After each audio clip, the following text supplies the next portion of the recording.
नमस्कार। उत्तराखंड समाचार में आप सभी प्यारे दर्शकों का स्वागत है। आइए जानते हैं उत्तराखंड की तमाम बड़ी खबरों को। उससे पहले यदि आपने चैनल को सब्सक्राइब नहीं किया है तो प्लीज सब्सक्राइब करके वीडियो को लाइक जरूर कर दें। तो चलिए शुरू करते हैं। मूल निवास और भूकानून को लेकर बड़ा ऐलान। 30 दिसंबर को होगी महापंचायत। मूल निवास और सख्त भूकानून की मांग को लेकर संघर्ष समिति ने बड़ा कदम उठाया है। 30 दिसंबर को टिहरी जिले के कीर्तिनगर में पहली महापंचायत आयोजित की जाएगी। गढ़वाल संयोजक अरुण नेगी ने बताया कि मूल निवास और भूकानून लागू करने की मांग को लेकर संघर्ष समिति ब्लॉक स्तर पर बैठकें आयोजित करेगी। प्रधान संगठन कीर्तिनगर ने भी समर्थन देते हुए कहा कि पहाड़ी क्षेत्रों में जमीन की खरीद फरोख्त रोकने के लिए सशक्त भूकानून आवश्यक है। सरकार की उदासीनता और कमजोर भूकानून के कारण बाहरी लोग और भूमाफिया हावी हो गए हैं। राज्य के निवासियों को रोजगार और नौकरियों का लाभ नहीं मिल रहा। संघर्ष समिति ने इस आंदोलन को उत्तराखंड राज्य आंदोलन के तर्ज पर लड़ने का निर्णय लिया है, जिससे मूल निवासियों के अधिकार सुरक्षित हो सके। शिक्षा और स्वास्थ्य के मुद्दे पर कांग्रेस आक्रामक। स्वास्थ्य मंत्री का पुतला फूंका। उत्तराखंड कांग्रेस ने शिक्षा और स्वास्थ्य सेवाओं की बदहाली पर सरकार को घेरते हुए प्रदर्शन तेज कर दिया है।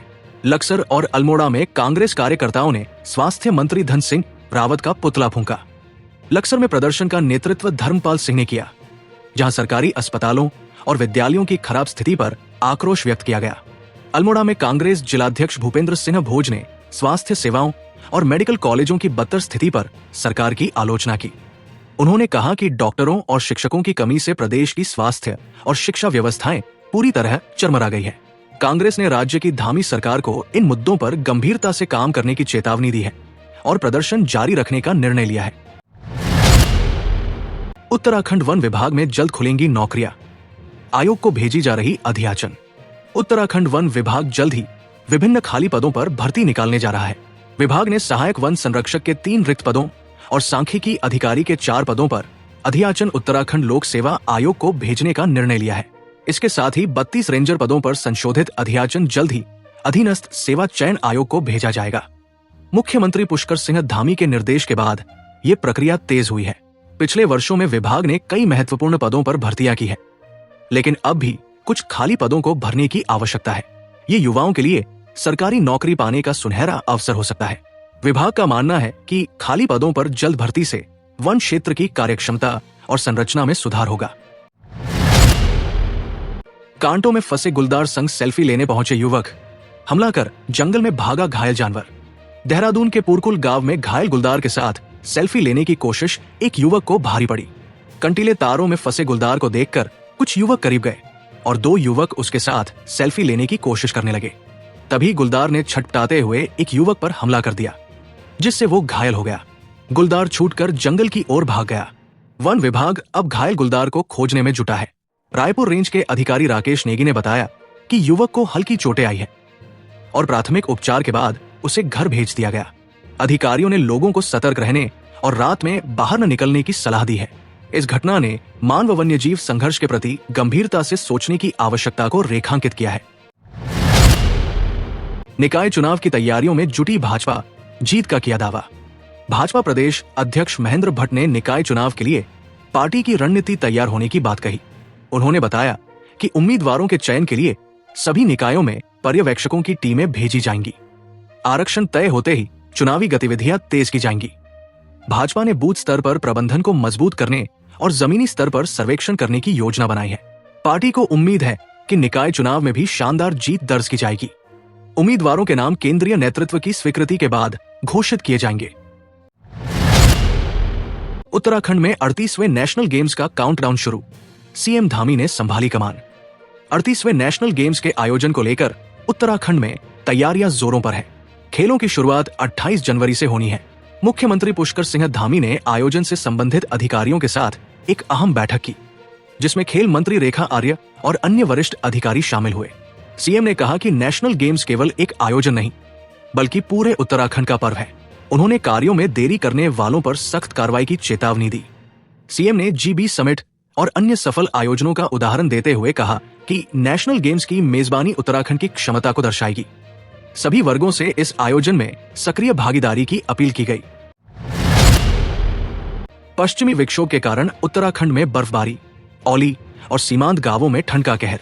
उत्तराखंड के उच्च हिमालयी क्षेत्रों में पश्चिमी विक्षोभ की सक्रियता से जोरदार बर्फबारी हो रही है। औली, बद्रीनाथ, हेमकुंड साहिब और नीतीमाणा घाटी समेत कई इलाके बर्फ की सफेद चादर में ढक गए हैं। ग्रामीण इस बर्फबारी से खुश है क्योंकि ये काश्तकारों के लिए फायदेमंद और पर्यटन को बढ़ावा देने वाली है। औली में शीतकालीन खेलों की तैयारी के लिए ये खबर सुखद है। गोरसों और औली में 6 से 8 इंच तक बर्फ दर्ज की गई है। पर्यटकों की आमद बढ़ने लगी है, जिससे स्थानीय कारोबार को संजीवनी मिलने की उम्मीद है। 3 साल बाद फिर से शुरू होगा पौड़ी महोत्सव। सांस्कृतिक कार्यक्रमों की धूम मचाएंगे कलाकार। पौड़ी जिले में 3 साल बाद 10 से 12 दिसंबर तक पौड़ी महोत्सव का आयोजन किया जाएगा। व्यापार सभा पौड़ी की ओर से रामलीला मैदान में 3 दिवसीय सांस्कृतिक कार्यक्रम होंगे। महोत्सव के पहले दिन बच्चों और महिलाओं द्वारा सांस्कृतिक प्रस्तुतियां दी जाएंगी। दूसरे दिन भजन मंडली द्वारा कार्यक्रम आयोजित होंगे। अंतिम दिन गढ़र्त नरेंद्र सिंह नेगी और लोक गायिका प्रियंका मेहर अपनी प्रस्तुतियां देंगे। व्यापार सभा अध्यक्ष विनय शर्मा ने बताया कि महोत्सव का उद्देश्य स्थानीय सांस्कृतिक गतिविधियों को पुनर्जीवित करना है। गढ़र्त नेगी ने वीडियो संदेश के जरिए लोगों को महोत्सव में शामिल होने का निमंत्रण दिया है। महोत्सव के आयोजन से सांस्कृतिक और व्यावसायिक गतिविधियों को बढ़ावा मिलेगा। नौटी में 14 साल बाद उफराई देवी मौड़वी महोत्सव आयोजित, रीति रिवाजों के संरक्षण पर जोर। उत्तराखंड के नौटी गांव में 14 साल बाद उफराई देवी मौड़वी महोत्सव का आयोजन हो रहा है। विधानसभा अध्यक्ष ऋतु खंडूड़ी ने इस महोत्सव में भाग लिया और रीति रिवाजों के महत्व को रेखांकित किया। उन्होंने नई पीढ़ी को परंपराओं से जोड़ने और संस्कारों के प्रचार प्रसार पर जोर दिया। ये महोत्सव 10 दिनों तक चलेगा और इसमें देवी को चेंसू भात का भोग अर्पित किया जाता है। आयोजन में सशक्त महिलाओं की भूमिका को भी सराहा गया। भारत दर्शन बस को सीएम धामी ने दिखाई हरी झंडी। 157 छात्रों के लिए शैक्षिक यात्रा शुरू। सीएम पुष्कर सिंह धामी ने उत्तराखंड के हाई स्कूल और इंटरमीडिएट के 157 टॉपर्स के लिए भारत दर्शन शैक्षिक भ्रमण कार्यक्रम का शुभारंभ किया।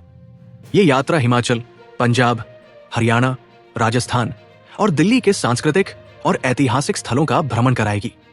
सीएम ने इसे छात्रों के व्यक्तित्व विकास और व्यवहारिक ज्ञान के लिए महत्वपूर्ण बताया। उन्होंने छात्रों से उत्तराखंड की संस्कृति, बोली और विशेषताओं को प्रचारित करने का आह्वान किया। इस प्रयास को अन्य राज्यों के लिए प्रेरणादायक कदम माना जा रहा है। बांग्लादेश हिंदू हिंसा के खिलाफ कांग्रेस जिला मुख्यालयों में करेगी प्रदर्शन। बांग्लादेश में हिंदुओं पर अत्याचार के विरोध में कांग्रेस ने मोदी सरकार को घेरने की योजना बनाई है। 10 दिसंबर को देहरादून में आक्रोश मार्च निकाला जाएगा। कांग्रेस प्रदेश अध्यक्ष करण माहरा ने केंद्र सरकार पर बांग्लादेश में हिंदुओं की रक्षा करने में असफल रहने का आरोप लगाया। उन्होंने कहा कि सत्ता परिवर्तन के बाद बांग्लादेश में हिंदुओं पर हमले बढ़े हैं, लेकिन केंद्र सरकार दबाव बनाने में विफल रही। कांग्रेस ने मांग की है कि भारत सरकार बांग्लादेश से राजनयिक संबंध तोड़ने जैसे सख्त कदम उठाए। करण माहरा ने इंदिरा गांधी के 1971 के युद्ध में साहसिक निर्णयों का हवाला देते हुए मोदी सरकार को कटघरे में खड़ा किया। कांग्रेस सभी जिला मुख्यालयों में प्रदर्शन करेगी और प्रधानमंत्री का पुतला फूंकेगी। सफेद बर्फ की चादर से ढके चारों धाम, सोशल मीडिया पर छाए वीडियो और तस्वीरें। उत्तराखंड के उच्च हिमालयी क्षेत्रों में बर्फबारी ने चारों धामों को सफेद चादर से ढक दिया है। केदारनाथ, बद्रीनाथ, गंगोत्री और यमुनोत्री की बर्फबारी की तस्वीरें और वीडियो सोशल मीडिया पर खूब वायरल हो रहे हैं। पर्यटकों और स्थानीय लोगों ने इन नजारों को कैद कर सोशल मीडिया पर साझा किया है।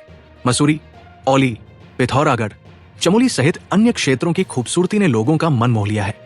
बर्फबारी के बाद स्थानीय व्यापारियों और पर्यटकों के चेहरों पर रौनक लौट आई है। ठंड के मौसम में सोशल मीडिया पर उत्तराखंड की रील्स और तस्वीरें काफी पसंद की जा रही है। शीतकालीन बर्फबारी ने न केवल पर्यटन को बढ़ावा दिया है, बल्कि प्राकृतिक सौंदर्य को 4 चांद लगा दिए हैं। लखपति दीदी योजना के तहत स्वरोजगार, ऊन से खिलौने बनाकर महिलाएं बनी आत्मनिर्भर। नैनीताल जिले के रामगढ़ क्षेत्र की महिलाएं प्रधानमंत्री लखपति दीदी योजना के तहत ऊन से खिलौने बना रही है। पिकाचू, भगवान गणेश, राम और कृष्ण जैसे खिलौनों के साथ साथ अन्य आकृतियां भी तैयार की जा रही है। इन खिलौनों की कीमत 150 से 1500 रुपए तक है, जो बाजार में लोगों को बेहद पसंद आ रही है। राष्ट्रीय ग्रामीण आजीविका मिशन के अंतर्गत समूह में संगठित महिलाएं इस कार्य से आर्थिक रूप से मजबूत हो रही है। खिलौने सुरक्षित और पर्यावरण के अनुकूल हैं, जिससे बच्चे एलर्जी और अन्य समस्याओं से बच सकते हैं। प्रशिक्षित महिलाएं इस काम से स्वरोजगार कर रही है, जिससे ग्रामीण क्षेत्रों में रोजगार के नए अवसर पैदा हो रहे हैं। प्रदेश की बदहाल स्वास्थ्य और शिक्षा व्यवस्था, कांग्रेस ने सरकार पर साधा निशाना। हल्द्वानी विधायक सुमित हृदयेश ने राज्य की खराब स्वास्थ्य और शिक्षा व्यवस्थाओं के लिए सरकार और मंत्री धन सिंह रावत को जिम्मेदार ठहराया। उन्होंने कहा कि पहाड़ी क्षेत्रों में इलाज के अभाव में मरीजों को हल्द्वानी और देहरादून जाना पड़ता है, जिससे आर्थिक बोझ बढ़ रहा है। अस्पतालों में डॉक्टरों की कमी और बुनियादी सुविधाओं के अभाव के कारण जनता को निजी अस्पतालों में महंगा इलाज कराना पड़ता है। कांग्रेस ने सरकार पर छात्र संघ चुनाव न कराने और शिक्षा प्रणाली को कमजोर करने का भी आरोप लगाया। उन्होंने प्रदेश सरकार से पहाड़ी क्षेत्रों में स्वास्थ्य सेवाओं को मजबूत करने और शिक्षा में सुधार की मांग की। देहरादून एयरपोर्ट को उड़ाने की धमकी, सुरक्षा एजेंसियां जांच में जुटी। देहरादून एयरपोर्ट को बम से उड़ाने की धमकी के बाद एयरपोर्ट टर्मिनल को खाली करा लिया गया। सुरक्षा एजेंसियों ने टर्मिनल के आसपास का क्षेत्र सील कर जांच शुरू कर दी है। यात्रियों और स्टाफ को बाहर निकाला गया, जबकि फ्लाइट संचालन ठप हो गया है। धमकी की गंभीरता को देखते हुए टर्मिनल को पूरी तरह से खाली कराया गया। पहले भी ऐसी धमकियां मिली थी, लेकिन इस बार का मामला अधिक संवेदनशील माना जा रहा है। यात्रियों को एयरपोर्ट बैरियर के पास ही रोक दिया गया है। सुरक्षा एजेंसियां घटना की जांच में जुटी है और किसी को परिसर में प्रवेश की अनुमति नहीं दी जा रही है। शीतकालीन चारधाम यात्रा का दावा, पूर्व सीएम ने सरकार को दिए सुझाव। पूर्व मुख्यमंत्री हरीश रावत ने दावा किया कि शीतकालीन चारधाम यात्रा उनकी सरकार के समय शुरू हुई थी। उन्होंने सोशल मीडिया पर लिखा कि यात्रा के लिए आवश्यक तैयारियां वर्तमान सरकार ने नहीं की है।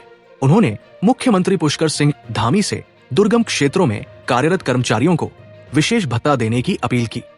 रावत ने सुझाव दिया कि पर्वतीय क्षेत्रों में तैनात सभी कर्मचारियों को भत्ता मिलना चाहिए, जिससे दुर्गम इलाकों में काम करने का प्रोत्साहन बढ़े। उन्होंने ये भी कहा कि पहाड़ों में स्वच्छ आबोहवा और खूबसूरत धूप पर्यटकों को आकर्षित कर रही है, जिससे शीतकालीन यात्रा को नई पहचान मिल सकती है। एमए की परीक्षा में गड़बड़ी, श्रीदेव सुमन विवि ने बीच में रद्द की परीक्षा। श्रीदेव सुमन विश्वविद्यालय ने एमए तृतीय सेमेस्टर की परीक्षा के दौरान प्रश्नोत्तर में गड़बड़ी के चलते अंग्रेजी की परीक्षा रद्द कर दी।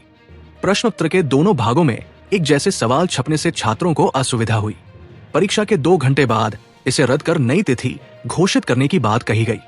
विवि प्रशासन ने सॉफ्टवेयर त्रुटि का हवाला दिया, जिससे ये समस्या हुई। छात्र संगठनों ने विवि प्रशासन की लापरवाही पर नाराजगी जताई।